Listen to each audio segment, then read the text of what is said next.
Teresa took me on a tour yesterday of Springfield and visited Greenland and Johnson Park Drive. We drove down 11th Avenue. I also got a chance to see the Dr. King Memorial, the John Ray, what used to be the John Hay Homes, and also the Race Riot Memorial.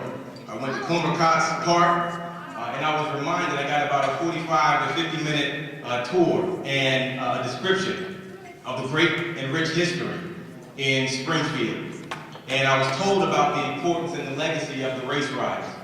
I was told about the importance and the legacy of all the areas in both West and East Springfield. I was thinking about Brother Lyle for just a second. And I was reminded of the importance of this area 5 years ago, when then U.S. Senator Barack Obama decided that he would make his announcement that he was going to run for the presidency of the United States here in Springfield. And I went this morning and I watched that clip on YouTube and got chills in my body once again just watching that. And I remember that day when the announcement was made here in Springfield and we saw then Senator Obama take that long walk to the podium, and each of us held our breaths and we held our mouths open as we were watching him walk to history. And we were wondering, is anything going to happen? And we were all just waiting with our mouths open and our breath being held at that moment. I also recalled all of the speeches that took place not only in America, but across the globe, when tens of thousands of people would come out for someone who wasn't even the Democratic nominee at the time. Hundreds of thousands of people in Europe and in Africa and all over the world to see this young man who was making history. A person who braved all kinds of threats and all kinds of attacks and took that long walk in the state of Colorado and the city of Denver to accept the nomination as the Democratic candidate for the presidency. And I remember all of us waiting and holding our breaths with our mouths open, saying that brother is courageous to take that long walk. I also remember once he won the presidency and he was driving through the streets of D.C. and he and Michelle decided that they were going to step out of the limo and take a walk down the streets in D.C. And once again, we were all waiting with our mouths open and holding our breath, wondering, is something going to happen? And I said to myself, that brother is courageous.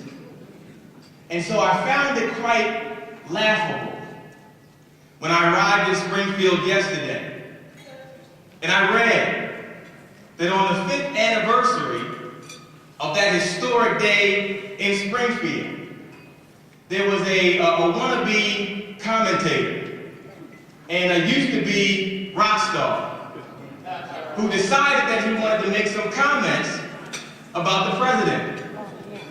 And this man who was so courageous in Springfield, who was so courageous at Hyde Park in Chicago, who was courageous in Denver, Colorado, who was courageous in Washington, D.C., who's been courageous over the last 4 years, was called by this wannabe commentator and used to be rock star an American-hating punk. All kinds of attacks on the president, all kinds of attacks on the vice president, all kinds of attacks on all of the people in the cabinet, all kinds of choice language that I would not use in front of good church folk this evening. But it's interesting, because with this wannabe commentator and used to be rock star, it's very easy to just throw rocks at somebody who's in the trenches. It's very easy to just say what you would do if you were in a certain position. It's very easy to say that if you were somewhere or doing something, this is what you would do. It's very easy to just throw lobs of attacks and call people names. That's very easy to do. Any of us can call somebody names. But if you really want to make a difference, and if you really want to show how much of a courageous soldier you are, then man up. Announce your candidacy for the presidency. Get in the trenches and let's see who the punk really is.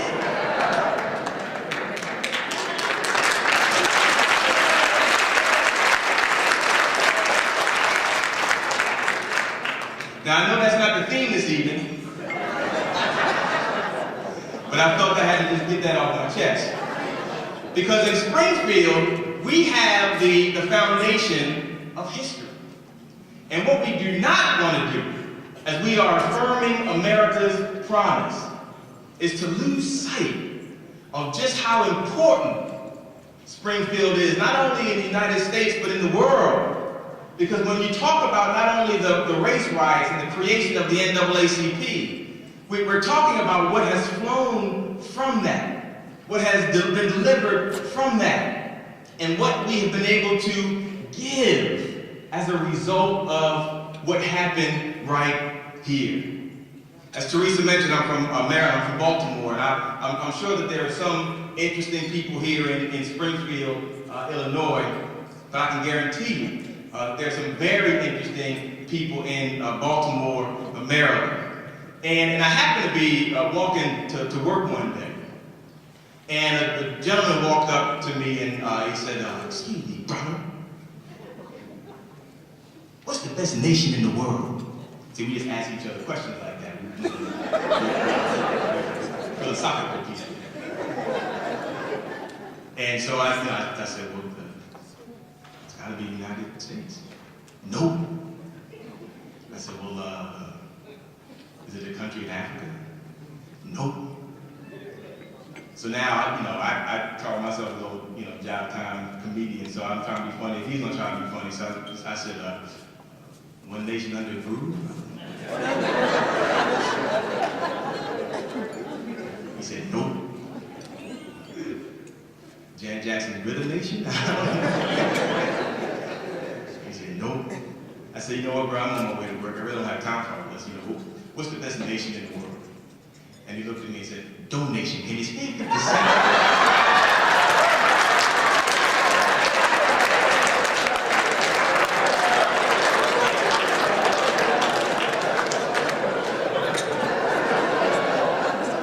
I don't know how y'all do it in Springfield, but just for the creativity, I reached in my pocket and gave him a little something. And certainly he didn't appreciate or realize that I was going to, take his stuff and use it in Springfield, Illinois. But what he said was so true. The best nation in the world is donation. It's what you give. And when we're talking about affirming America's promise, the point of the promise is, what do you have to give? And as we affirm the belief in one God, and we affirm the belief in one aim, and we affirm that belief in that destiny that brings us all together, it's important that we take this thing personally, and that we realize our personal contribution. As Teresa said, our personal legacy with regard to the struggle, and how we are able to give in the moment. When talking about affirming the promise of America, reminds me of the promise that we read time and time again in the Bible, and the promise of the deliverance of Israel, and the importance of a movement toward the affirmation of that promise. And I'm reminded of that story that so many of us know about, that young man who was a shepherd by the name of David. And David was a young man who tended to the sheep. And his brothers and others were fighting in a battle to save Israel against the Philistine army. And there was a big, bold dude by the name of Goliath, who stood over 9 feet and was just just getting on him. He was gully and grimy and just big and bold and ugly. And for 40 days and for 40 nights, he just taunted the Israel army. And nobody wanted to step to him. And so one day David was told that he should go and give his brothers some food. And he went and he saw this big burly dude and he said, well, he doesn't look all that bad. I bet he couldn't score 1,500 in Super Mario Brothers. And so he told King Saul, he said, look, I'd like to fight him. And King Saul said, well, you're just a boy, you can't do that. And what David said was, well, if not me, then who? He took it personal. The struggle is personal. And so what David agreed and decided to do, once Saul tried to put his armor on him and put his helmet on him, and it didn't fit, it wasn't right. And so what David said is, look, I don't need all that stuff. There's only a couple things that I need. And when we're talking about a personal involvement in the struggle, us has our own armor to wear. Don't try to wear somebody else's armor. Don't try to take somebody else's story. Don't try to do something that belongs to somebody else. Each of us is born to do something great with what we have. And God has blessed each and every one of us with our own unique traits and our own characteristics and our own talents to be able to do something big for our community.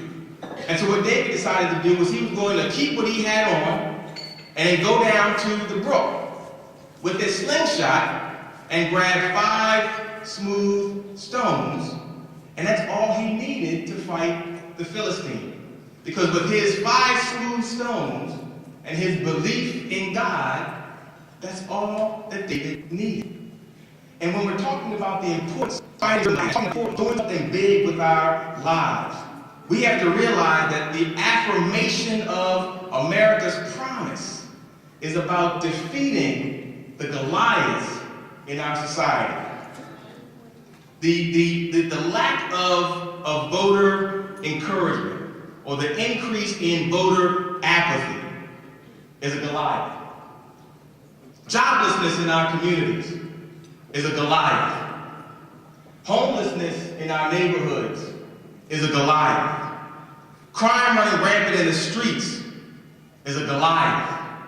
Health issues, including obesity and diabetes and all kinds of poor health choices, is a Goliath. The decreasing rates in college attendance is a Goliath. The increasing rates of incarceration is a Goliath.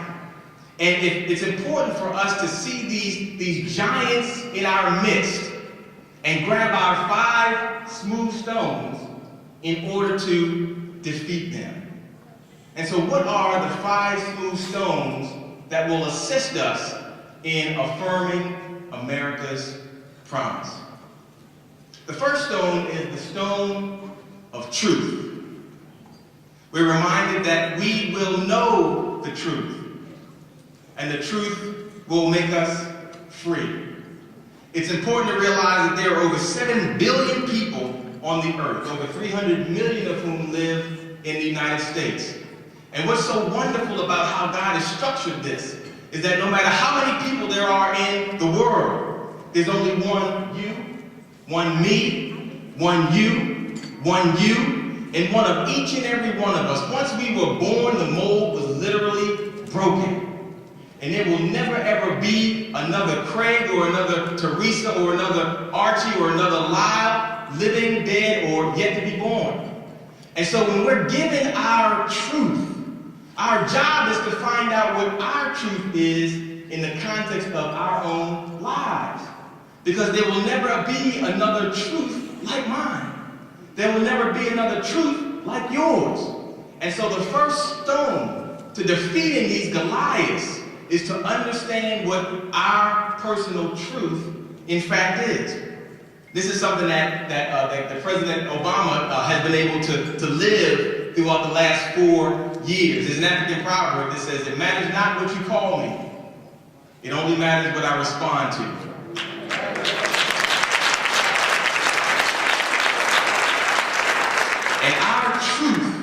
is in understanding what it is that we see when we look in the mirror.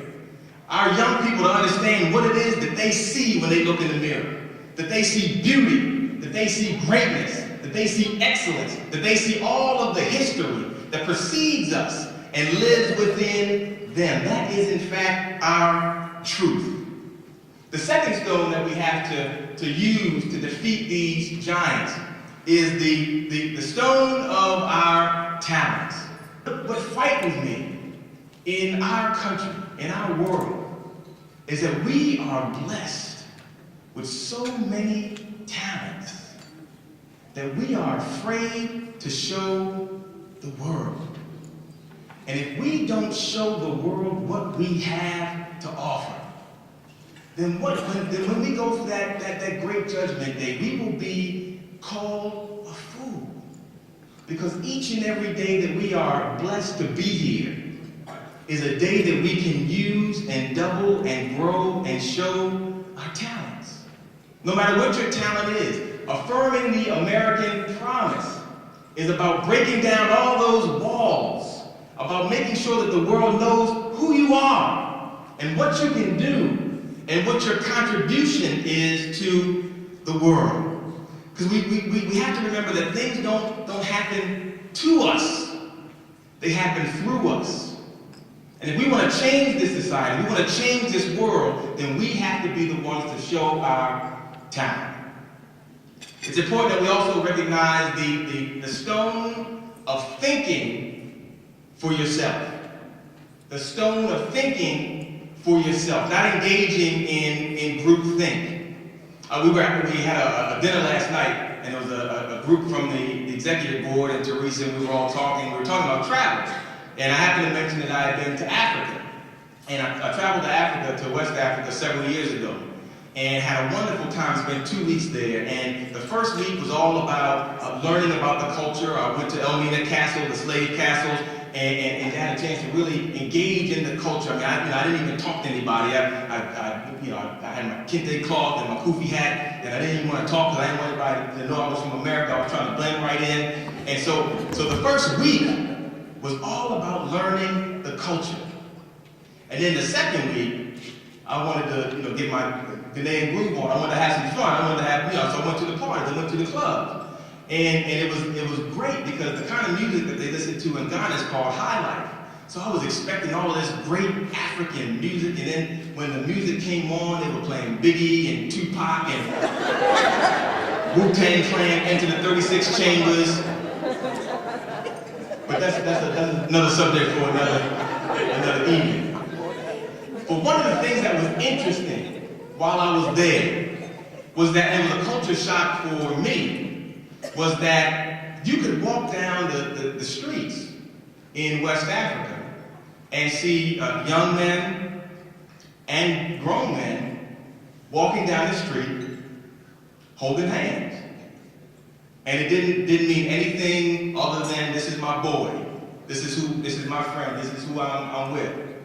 And it was a culture shock for me, because if I even go to a movie with one of my boys or my brother-in-law, we're gonna make sure that there's a seat between us.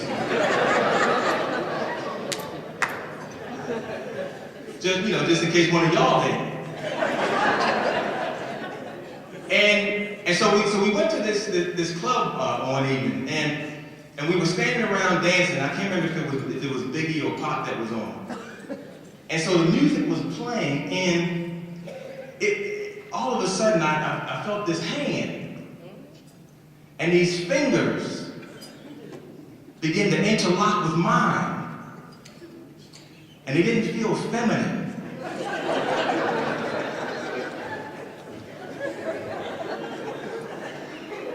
And so when the lights went up just a little bit, so I could see who it was holding my hand, I turned and I saw that the person holding my hand was one of the brothers that I had met over in Ghana.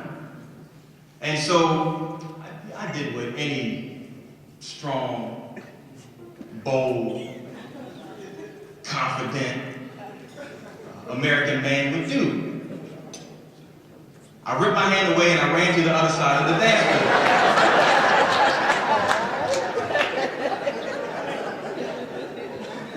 And so he ran over it with me. And he said, "What are you doing?" And I said, "Well, what are you doing?" And he said, "I'm hanging out with you." And I said, "Well, I don't hang out like that." Now, Della, remember, I'm in Africa. So it ain't like nobody gonna know who I am and walk up and say, "Craig?" Plus, it's culturally acceptable. And so what was interesting about that story is that I was more concerned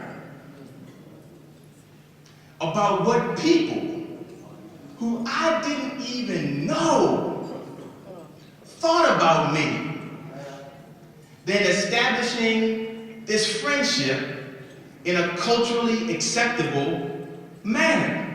Now, psychologically, that's deep. I want young people to make sure you listen to this. I was more concerned about people I didn't even know and what they perceived about me, rather than establishing a relationship that I already had. And that's not to suggest at all that you're going to see me walking down the streets of Springfield with Archie or... But I just want to make my point that too many of us are more concerned about what other people think and about how other people might perceive you than doing something that you know in your heart is the right thing to do. And so you don't want to get engaged in the struggle because people might think a certain way. You don't want to go out and march because people might perceive you in a certain manner. You don't want to get involved in that mentoring program because people might say certain things about you. Young people may not want to be smart because people might label them as something other than themselves. Our goal is to think for ourselves, and the stone of thinking for ourselves is critical. Because if we are worried and more concerned about what other people think about us than what we think of ourselves, then we will never affirm the American promise. It's important for us to recognize that African proverb that says, once you destroy the devil on the inside, the devil on the outside can do you no harm. And so it's what you think about yourself that matters. It's what you believe about yourself that matters. It's what you know about yourself that's relevant. And so don't ever let anybody tell you what you are or who you are or what you can be or how high you can go. Because those people are irrelevant. Those people are the wannabe commentators and they used to be rock stars.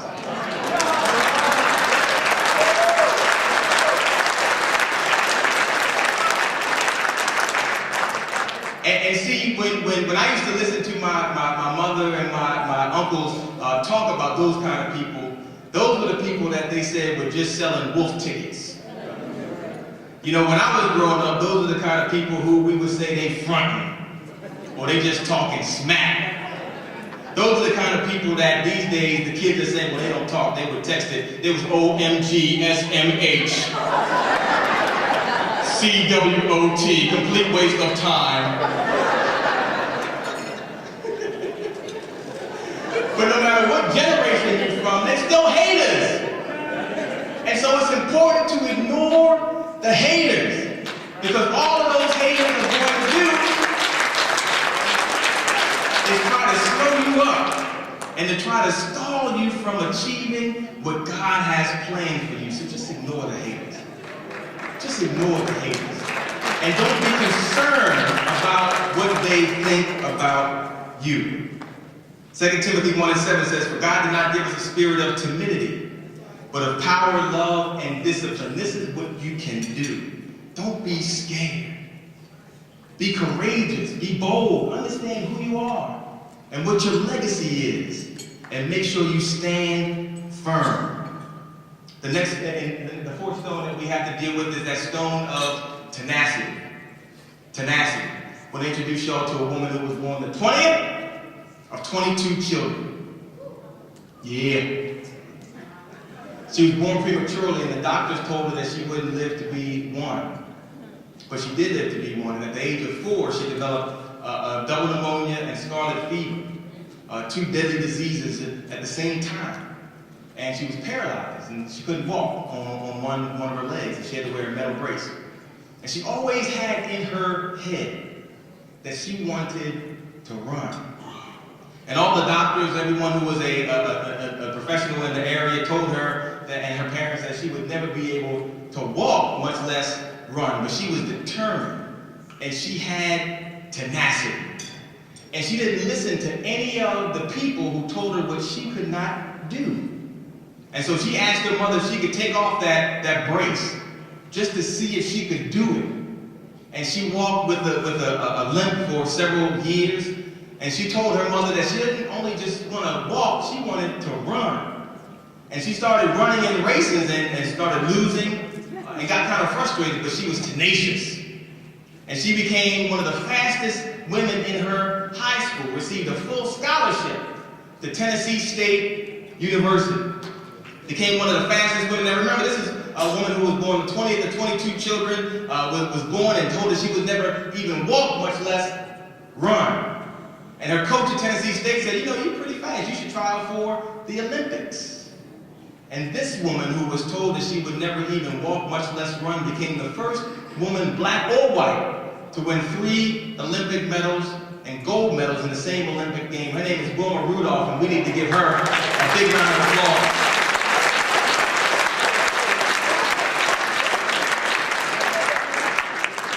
Whatever's in your heart, you can do it. Affirming the American promise is about taking what's in your heart and going for it. Affirming the American promise is about taking what's in your mind and going for it. Affirming the American promise is about taking what you know to be true and moving forward with it. Affirming the American promise is about knowing that there is nobody who can do what you do the way that you do it. And so do it, and do it big. The 5th and final stone is that stone of time. There are 24 hours in each day.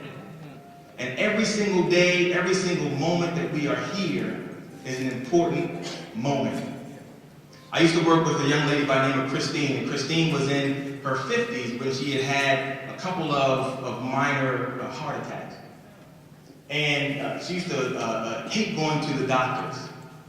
And there was a point at which she would come into the office and she would just walk and start limping, and just every 5 minutes just kind of lean over a table because she was so tired. And so all of us said, well, Christine, just go to the doctor. And she said, well, I hate those doctors. I hate the fact that they keep pushing and prying and sticking me all the time. I'll make an appointment soon. And so one Monday I said to her, because I saw her, she could barely even move. I said, you better make an appointment. And she called her doctor and made an appointment for that Friday. So Tuesday and Wednesday go by, and Thursday, she's in the office. And all of us heard a loud thud and a scream. And we ran back to where we heard that noise and saw Christine laid out on the floor, had a major heart attack, and died right in her office. This was on a Thursday. Doctor's appointment was on Friday. None of us are promised tomorrow. None of us are promised tomorrow. Affirming the American promise is about doing what we need to do today. Because none of us know when we're going to have to clock out of here. None of us know when we are going to have to meet our Father in heaven. None of us know when we are going to be out. And you can have an appointment for tomorrow, but tomorrow may never come. Tomorrow is a concept. It's a figment of our imagination. It doesn't exist. The only thing that exists is right now. And that's why a clock can only tell the most important time, and that's right now. And so don't wait until tomorrow to get involved. Don't wait until tomorrow to get engaged. Don't wait until tomorrow to affirm the American promise, because tomorrow may never come. It's important for us to recognize that no matter how long we live, we could live to be 150 or 200 years. When it comes to the universal clock that only God can control, the reality is that we're really only here for about a minute. And the poet said it the best. He said, I have only just a minute, 60 seconds in it. Forced upon me, can't refuse it. Didn't seek it, didn't choose it. But I know that I must use it. I will suffer if I lose it. Pay account if I abuse it. Just a tiny little minute, but eternity is in it. Springfield, Illinois, repeat after me. I have only just a minute. 60 seconds in it. 60 seconds in it. Forced upon me, can't refuse it. Forced upon me, can't refuse it. Didn't seek it, didn't choose it. Didn't seek it, didn't choose it. But I know that I must use it. But I know that I must use it. I will suffer if I lose it. I will suffer if I lose it. Pay account if I abuse it. Pay account if I abuse it. Just a tiny little minute. Just a tiny little minute. But eternity is in it. But eternity is in it. Now give yourselves a big round of applause for understanding that the time is now to affirm the American promise. The time is now to affirm the American dream. And the time is now to take every moment that you have to build, to grow, and to make Springfield once again the foundation for a great American promise. Thank you so much, and enjoy the rest of the program.